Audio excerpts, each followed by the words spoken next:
มันเป็นกับอีสังหลงในจึงเปิ้นอ่อนกันนับยำก้นใจอันปล่อยเป็นนะเฮิรนตาเย่ปล่อยเป็นลูกเป็นเมเจ้าป้ายเอาโพคากะเห็นมุนเจ้าแปด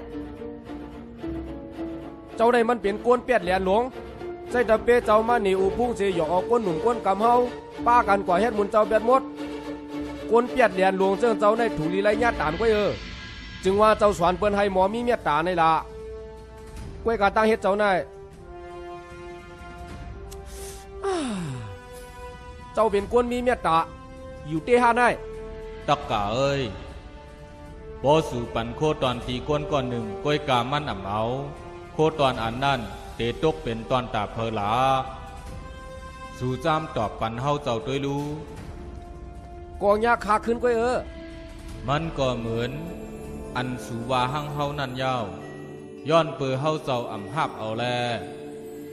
มันก็จังตกเป็นตอนตาสู่ขึ้นก้อยลองหลากันในเป็นลองอ่ำลีมันอ่ำตาบโลตอบคืนมันเป็นเสียงกองในเจอเจ้าเก่ามันเตลังกองอยู่ในเจอสู่ขึ้นก้อยมันเหมือนก้องเงาอันอ่ำผัดตัวกวนเฮาไหลลองอ่ำลีนั่นก็มันเตจับอยู่ตีตัวมันขึ้นก้อยมันเตเฮ็ดให้สู่ตุกข้าจอมมันก้อยเฮาลาดให้สู่หู้แลขึ้นตัวยตัวเจ้าเก่าดังวนอ่ำลีดังเฮ็ดอ่ำลีนั่นมันก็เตหายกว่าหั่งก้อย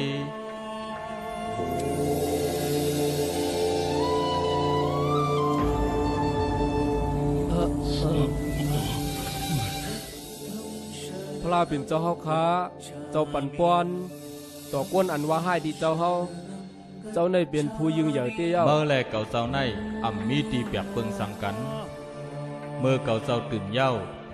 เมื่อก็ตื่นได้อยู่ก้อย